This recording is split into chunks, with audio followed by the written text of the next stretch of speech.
అంటే మనిషి యొక్క మనస్తత్వము ఏమండి, మనిషి ఎలాంటి వాడు అంటేనండి, సుఖానుభవ ప్రియుడు, స్వార్థ ప్రియుడు. తాను బ్రతికితే చాలు, తాను జీవిస్తే చాలు, ఆ రోజు తన పూటకి పబ్బమ గడిస్తే చాలు, దీని వెనక ఏం జరుగుతుందో నాకెందుకు, ఆ తర్వాత పరిస్థితి ఏమైతే నాకెందుకు అనే వ్యక్తిత్వం అండి మనిషి యొక్క స్వభావము. అంటే తన సుఖం కోసము ఏ పనైనా చేస్తాడు, ఆ పని వెనక వచ్చే నష్టాన్ని గురించి కూడా ఆలోచించని వ్యక్తికి ఈ రోజున మనిషి అయిపోయాడు. హెబ్రీలకు రాసినటువంటి పత్రిక 12వ అధ్యాయము 16 కనుక మనం ఆలోచిస్తే, ఒక పూట కూటి కోసం తన జ్యేష్ఠత్వపు హక్కును అమ్మివేసిన ఏశావు వంటి. ఏమండి, ఒక పూట అన్నం తినకపోతే మనిషి పోతాడండి, చనిపోతాడండి. ఏమా మీకు అర్థమవుతుందా? ఈ వచనము మనుషులకు ఎంత ఎంత లోతైన విషయాన్ని తెలియజేస్తుందంటే, ఒకనాటి ఏశావు యొక్క పరిస్థితిని ఎగ్జాంపుల్గా హెబ్రీ పత్రికలో రాస్తూ ఇప్పుడు అదే సిచ్యువేషన్ అనే విషయాన్ని మాట్లాడుతూ వస్తాడు. నాటి పరిస్థితి ఎలా ఉంది అంటే, అంటే ఏశావు గురించి మాట్లాడుతూ ఒక్క పూట భోజనం కోసం, ఒక్క పూట తిండి లేకపోతే మనిషి ఉండలేడండి. అంటే ఒక్క పూట ఫుడ్ కోసము తన జ్యేష్ఠత్వం పోగొట్టుకున్నా పర్వాలేదు, ఒక్క పూట ఫుడ్ కోసము మిగిలిన వాళ్ళ పరిస్థితి ఏమైనా పర్వాలేదు. ఈ రోజున ఏశావు గురించి కాదండి, తన పబ్బం గడిస్తే చాలు, వెనక వచ్చే నష్టం గురించి మనిషి ఆలోచించట్లేదనే చెప్పాలి. మనం కూడా మన వాళ్ళు కొంతమంది బయట చూడండి, భోజనాలు పెడుతున్నారు అనుకోండి. ఇప్పుడు ఇక్కడ ఈ రోడ్డులోనో ఆ రోడ్లోనో భోజనాలు పెడుతున్నారు. ఇక భోజనాలు పెడుతున్నారు కాబట్టి ఇక అంతే, ఇక జనాలు ఇబ్బంది పడితే మరి మాకెందుకు కానీ ఇక అడ్డుకట్ట వేసేసి మీ దెబ్బల మీరు పడండి అని చెప్పేసి, ఇక వీళ్ళు ఆ ఒక్క పూట భోజనం కోసము ఎన్ని వ్యర్థాలు వేస్ట్ చేస్తున్నారు. ఒక ప్లాస్టిక్ కానీ, ఏమండి డిస్పోజెస్ గ్లాసెస్ కానీ, యూజ్ అండ్ త్రో ఈ ప్లేట్లు కానీ, ఇక వ్యర్థ అంటే మనిషి ఎలాంటి వ్యక్తి అంటే, అవసరానికి అనుకూలంగా బ్రతక నేర్చిన మనిషి తన అవసరం తీరటానికి ఎన్ని వ్యర్థాలైనా వదిలేస్తాడు. ఇప్పుడు ప్లాస్టిక్, ఈ రోజున ప్లాస్టిక్ వలననే ఈ గ్లోబల్ వార్మింగ్, భౌగోళిక వెచ్చదనం, ఈ ప్రకృతి ఈ వైపరీత్యాలకు ఎలాంటి దీనికి ప్రధానమైన కారణం కూడా అదే కదా. ప్రత్యేకించి ఈ రోజున చూడండి, ఇప్పుడు ఆవులు ఉన్నాయి, అక్కడక్కడ మనం చూస్తూ ఉంటాం, వాటికి ఆహారం ఎవరు పెట్టేది లేదు. కానీ అవేం చేస్తే మన వాళ్ళు వదిలేసిన ప్లాస్టిక్ గ్లాసులు, ప్లాస్టిక్ ప్లేట్లు, లగేజ్ కవర్లు, ప్లాస్టిక్ కవర్లు ఇవన్నీ తింటానే పోపమై. వాటి వల్ల మరి ఏమవుతుందంటే, లోపల అది జీర్ణ వ్యవస్థకి అడ్డుపడి జీర్ణం కాక చాలా పశువులు చనిపోతున్నాయి. ఆ మధ్య ఒక డాక్టర్ గారు దానికి ఆపరేషన్ చేసి ఒక 17 కేజీలు మొత్తం బయటికి లాగాడు. ఈ రోజున ఎందుకు దాని పరిస్థితి అలా అయింది? తను సుఖపడితే ఆ రోజుకి తన పూట గడిస్తే చాలు, అంత స్వార్థం అండి మనిషి. ఏమండి, తిమోతి పత్రికలో ఉంటుంది కదా, మనుషులందరూ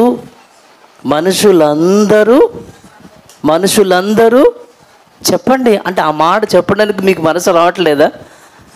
అందరూ చెప్పండి, మనుషులందరూ మేము కూడా, మనుషులందరూ. తిమోతి పత్రికలో మనం చాలాసార్లు విన్న విషయం అది. తన స్వార్థం కోసం, తన సుఖం కోసం, తాను ఒక్క పూట బ్రతుకు కోసం జ్యేష్ఠత్వాన్నే అమ్ముకున్నట్లుగా తాను చేసే పని వెనుక, తన యొక్క సుఖము వెనుక ఎంత లాస్ అవుతుందో, ఎంత నష్టం అవుతుందో అనే మనిషి ఆలోచించనే వ్యక్తిగా. ఆల్రెడీ బుడమేరు వాగు ఆ పక్కన ఈ ఫ్లాట్లన్నీ వేసుకుంటున్నా కానీ అధికారులు వద్దు, దీనివలన చాలా ప్రమాదం ఉందని చెప్పిన వాళ్ళకి ప్రజాప్రతినిధులు కొంతమంది సపోర్ట్గా, మరి ముఖ్యంగా అమరావతి ఎప్పుడైతే మరి రాజధాని అయిందో అప్పుడు చంద్రబాబు 2014లో. ప్రతి సెంటు గజం కూడా ఎంత వాల్యూ అయిపోయింది. కాబట్టి బుడమేరు పొంగిద్ది, పక్కన ఫ్లాట్లు మేము కూడా మునిగిపోతాం, ఇక ఏమేమి లేదు. చిన్న గజమున్న లక్షల్లో కొనుక్కున్నటువంటి పరిస్థితి అయిపోయింది. అప్పుడు అధికారులు చెప్పిన విన్నటువంటి వాళ్ళు కానీ ఉన్నారు అని చెప్పాలి. తాను బ్రతికితే చాలు, తన కుటుంబం బ్రతికితే చాలు, తాను సుఖపడితే చాలు, తన స్వార్థం కోసము ఇక ప్రకృతికి ఏమైనా పర్వాలేదు అని మనిషి ఆలోచిస్తున్నాడు. ఈరోజు ఏమైందంటే నువ్వు చేసుకున్నది నీ నెత్తి మీదకి వచ్చిందని ఓబద్య గ్రంథంలో నుంచి 1వ అధ్యాయం 15 చూద్దాం. యెహోవా దినము అన్యజనులందరి మీదకి వచ్చుచున్నది, అప్పుడు నీవు చేసినట్టే నీకును చేయబడును, నీవు చేసినదే నీ నెత్తి మీద కూర్చును అని చెప్పారు. ఈ రోజున ప్రకృతి వైపరీత్యాలు అనేవి ఎందుకోసం వస్తున్నాయి అంటే నువ్వు చేసుకున్నావంతే, నీ వలన ఇదంతా అవుతుంది. అర్థమైందండి? నువ్వు చేసుకున్నదే నీ నెత్తి మీదకి వస్తుంది. నువ్వు బ్రతకాలి, ఒక పూట బ్రతకాలి. ఎంతకాలం ఉంటాం? 60-70 సంవత్సరాలు. ఆ తర్వాత వచ్చే ప్రజల పరిస్థితి ఏంటి? నేను బ్రతికితే చాలు, నా ఇక ఈ 70 ఏళ్లలో నాకు ఏ లోటు లేకుండా నేను సుఖంగా హాయిగా బ్రతికితే చాలు. నువ్వు చచ్చాక నువ్వు చేసిన పనిని బట్టి, నీ సుఖాన్ని బట్టి, నీ స్వార్థాన్ని బట్టి వెనకాల ఎంతో నష్టం కలుగుతుంది అని చెప్పి నాకు అనవసరం అది. నిజంగా ఈ రోజున అంటే ఎందుకంటున్నానంటే నువ్వు చేసుకున్నదే నీ నెత్తి మీదకి వస్తుంది. కాబట్టి ఈ రోజున ప్రకృతి వైపరీత్యాలు అనేది అది కేవలం మనిషి ఇక తప్పిదాన్ని బట్టి, తన యొక్క స్వార్థాన్ని బట్టి ఈ రోజున ఈ ప్రకృతి ఈ తర్వాత ఏమో ఏడుస్తారు, బాధపడతారు. ఏమండి? ఏసేవు ఒక్క పూట ఫుడ్ కోసం అలా చేసి తర్వాత ఏడ్చాడు, మారు మనసు ఆయనకి అవకాశం లేదు ఇంకా ఆయనకి. మనిషి అంతే కదండి. కాబట్టి దేవుని పిల్లలారా, నేను ఎందుకు మీతో అంటున్నానంటే ప్రకృతి వైపరీత్యాలకు అసలు కారణం ఏంటి అని ఆలోచన చేస్తే బైబిల్ ప్రకారంగా మనుషుల యొక్క పాపాలను బట్టి, వాళ్ళ యొక్క తప్పులను బట్టి, బైబిల్లో వచ్చిన కొన్ని ప్రకృతి వైపరీత్యాల గురించి మనం ఆలోచిస్తే మొట్టమొదటి ప్రకృతి వైపరీత్యం నోవాహు కాలంలో వచ్చింది. మొట్టమొదటిగా ఒక్క ఫ్యామిలీ తప్ప, నోవాహు ఫ్యామిలీ తప్ప మొత్తం కూడా తుడుచుకుపోయారు. ఇక ఎవరు కూడా ప్రపంచానికి లేరు. ఇక భయంకరమైన తుఫాన్. ఏమండి? పెను తుఫాన్ అంటామా, ప్రళయం అంటామా, విధ్వంసం అంటామా, ఏమంటాం చెప్పండి? మనిషి బ్రతకడానికి వీలు లేనంత భయంకరమైనటువంటి తుఫాన్ ఎందుకు వచ్చిందండి? ఒకసారి మనం కనుక ఆదికాండం 6వ అధ్యాయం ఒకసారి మీరు ఆలోచిస్తే దేవుని పిల్లల 6వ అధ్యాయం 5వ వాక్యాన్ని మనం చూద్దాం. నరుల చెడుతనము మనుషుల యొక్క చెడుతనము భూమి మీద గొప్పదనియు. ఏమండి? ఒకసారి ఆలోచించండి. ఈ వచనం మనకి ఏం నేర్పిస్తుందనంటే నిజానికి ఆ భయంకరమైనటువంటి తుఫాన్లో, ఆ భయంకరమైనటువంటి ఆ యొక్క జలప్రళయంలో మొత్తం అంతా చచ్చిపోతారు కదా. ఎందుకు అలాంటి పరిస్థితి అని అంటే మనుషుల యొక్క చెడుతనము భూమి మీద మనుషులు గొప్పగా ఎంచుకుంటున్నారు. అర్థమైందండి? వారి హృదయం యొక్క తలంపులను ఊహంతా ఎల్లప్పుడూ కేవలం చెడ్డదని యెహోవా చూచి, అంటే మనిషి యొక్క చెడుతనము ఎలా ఉంటుందంటే అది గొప్పగా అనుకుంటున్నాడు. మంచి చేస్తే గొప్ప అనుకోవట్లేదు, చెడు చేస్తే గొప్ప అనుకుంటున్నారు. ఏమంటే ఒక అంబేద్కర్ గురించి ఏదైనా సినిమా తీయండి. డాక్టర్ బిఆర్ అంబేద్కర్ గారికి సంబంధించినటువంటి ఒక మంచి సినిమా తీయండి.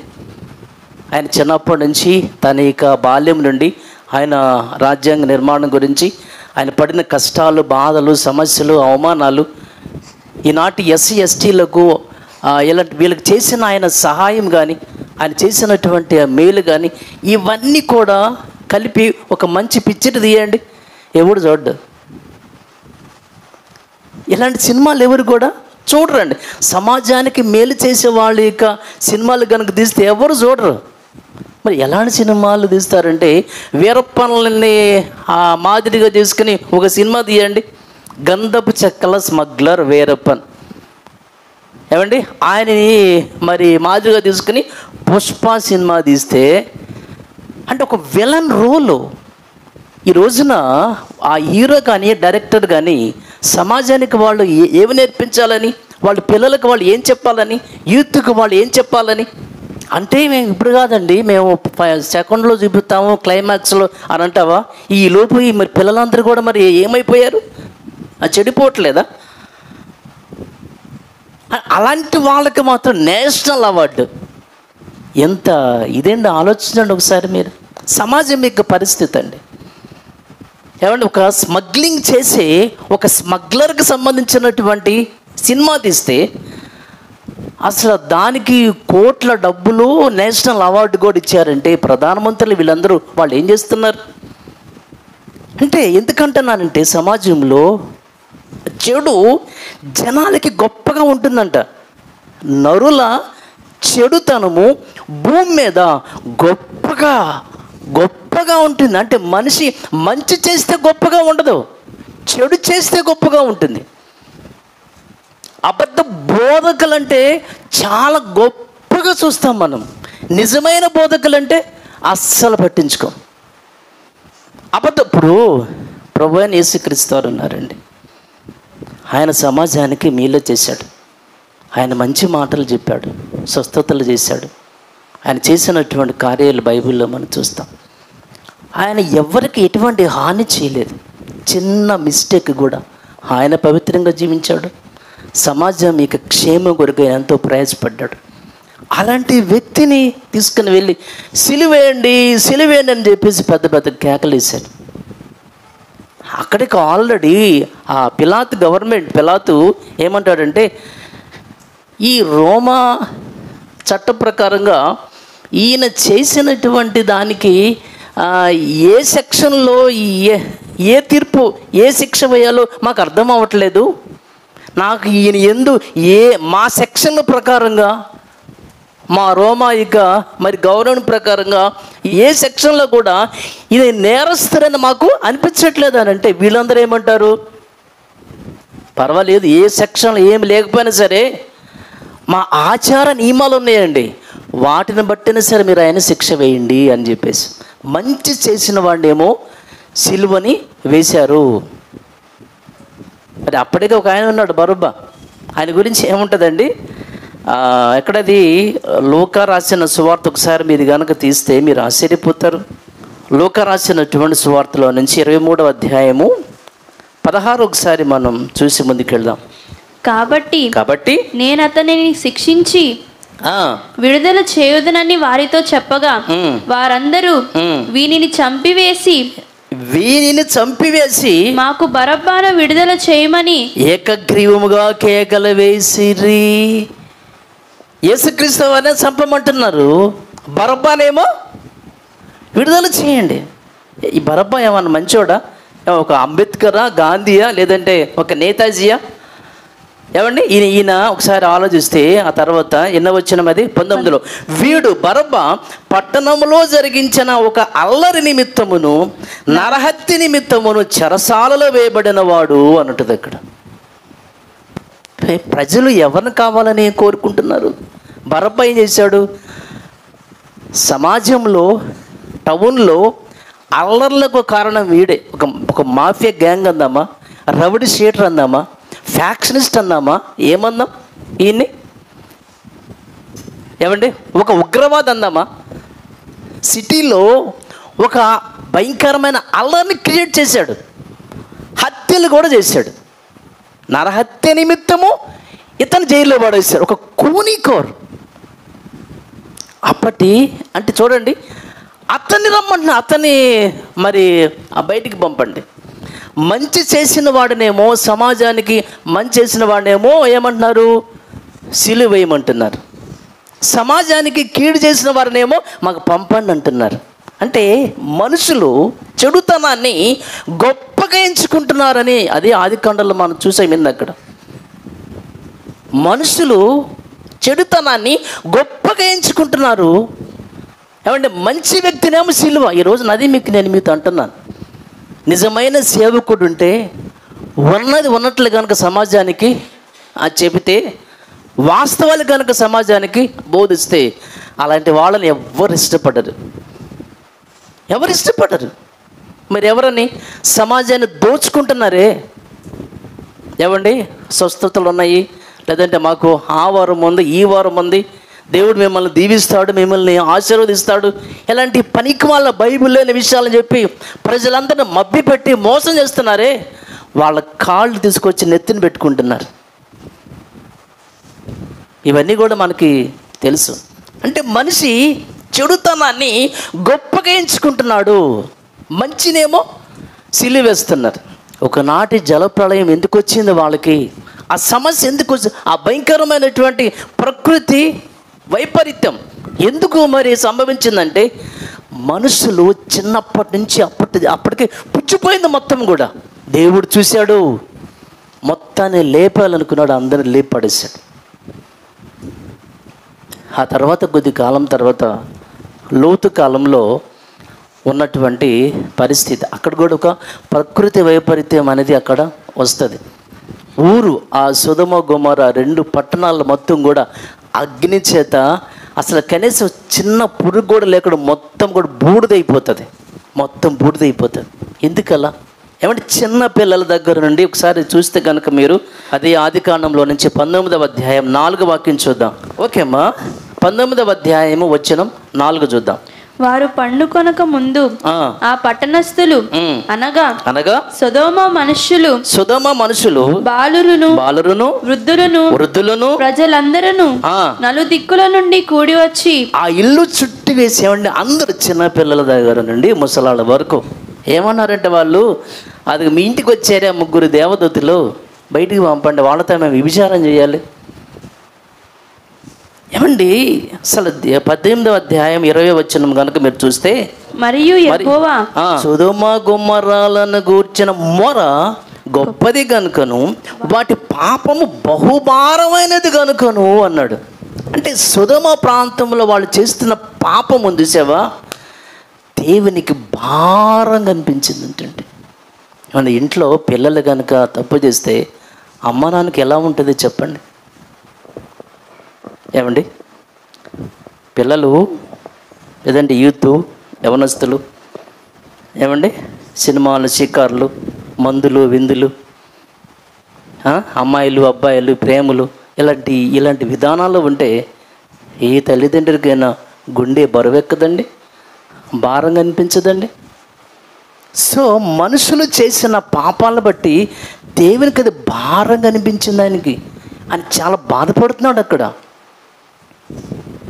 సొదొమ ప్రాంతంలో వాళ్ళు చేసినటువంటి పాపాలను బట్టి దేవునికి మనసు, ఆయన గుండె బరువెక్కింది, భారం అనిపించింది ఆయనకి. ఇంకంతే, మొత్తం అంతా స్మాష్ అంతే. అంటే ఎందుకంటున్నానంటే, ప్రకృతి వైపరీత్యాలకు కారణము మనిషేనండి. నువ్వు చేసుకున్నదని నెత్తి మీదకి వచ్చేస్తుంది అంతే. ఇలా మనం ఆలోచించుకుంటూ పోతే, ఒకప్పుడు కనాను దేశానికి, ఐగుప్తు దేశం నుంచి కనాను దేశానికి వస్తున్నటువంటి ఇశ్రాయేలులకు మధ్యలో కోరహు, నాదాబు, అబీరాము 250 మంది ఇంచుమించుగా వీళ్ళందరూ అటు మోషే మీదను, దేవుని మీదను, అహరోను మీద ప్రాముఖ్యంగా అదే వాళ్ళ యొక్క బాధ. ఏమండి, సో వాళ్ళు దేవుడు నియమించిన సేవకులకు వ్యతిరేకంగా వాళ్ళు ఉండటం వలనని భూకంపం వచ్చేసి మొత్తం ప్రకృతి వైపరీత్యం అనేది సంభవించి మొత్తం కూడా సమాధిపోతారంతే మొత్తం కూడా. ఇలా మనం కనుక పాత నిబంధనలు చూసుకుంటూ పోతే మనిషి చేసినటువంటి పాపాలను బట్టి ప్రకృతి వైపరీత్యాలు. ఒక మాట చూసి ముందుకెళ్దామండి. రూతు గ్రంథంలో నుంచి 1:1 చూద్దాం. రూతు గ్రంథంలో నుంచి దేవుని పిల్లలారా 1:1 చూద్దాం. న్యాయాధిపతులు ఏలిన దినముల యందు దేశంలో కరువు కలుగగా, మోషే కాలం అయిపోయింది, యెహోషువ కాలం అయిపోయింది, న్యాయాధిపతుల యొక్క కాలం వచ్చేసింది. న్యాయాధిపతులు ఏలిన దినముల యందు దేశంలో కరువు, తినడానికి తిండి లేదు, తాగటానికి నీళ్ళు లేవు.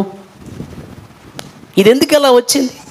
దానికి ముందు వచ్చిన చూడండి, దానికి ముందు వచ్చిన ఏడుందంటారా? దానికి ముందు పేజీ తీసి చివరి వచ్చిన చదవండి, మీకు అర్థమైతే. ఏమండి, దానికి ముందు వచ్చినామంటే న్యాయాధిపతులు ఆఖరి అధ్యాయము ఆఖరి వచనం చూడండి.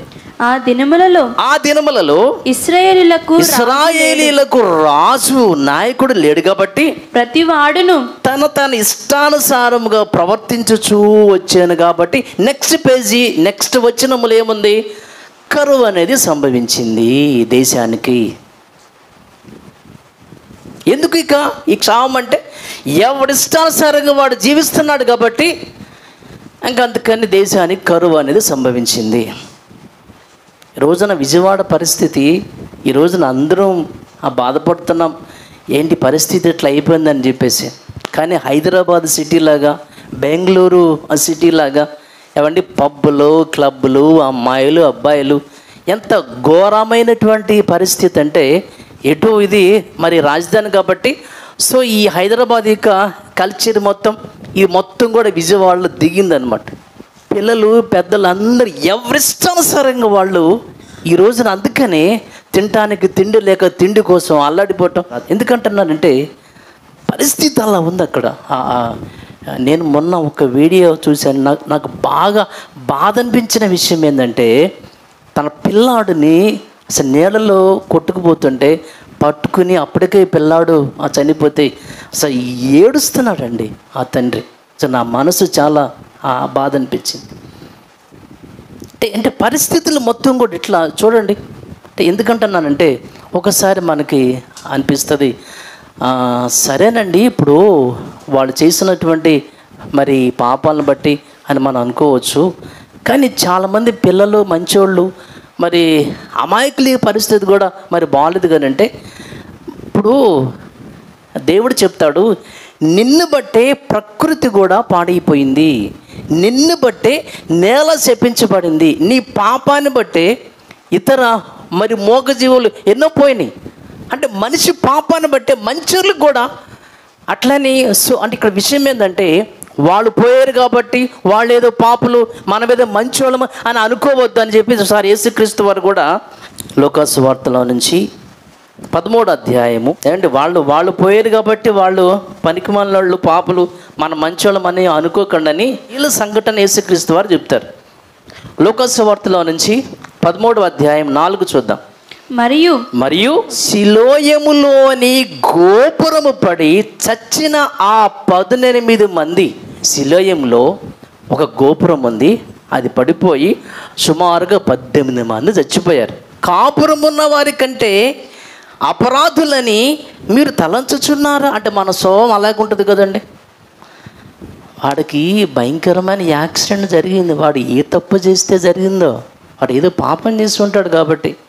ఒక రోగం వచ్చి కనుక పోతే మాయదారి రోగం వచ్చిందంట, ఆడు బ్రతుకు అట్టుంది. మరి అలా ఉన్నాడు కాబట్టి ఆడి మీదకి ఆ రోగం వచ్చి వాడు పోయాడు.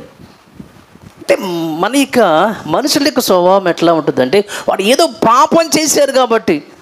అంటే యేసుక్రీస్తు వారి కాలంలో కూడా ప్రజలు గోపురము గూలి 18 మంది చచ్చిపోయారు. వాళ్ళు ఏం పాపం చేశారో అని మీరు అనుకుంటున్నారు అందరూ. ఏమండి అనుకుంటున్నారు కదా.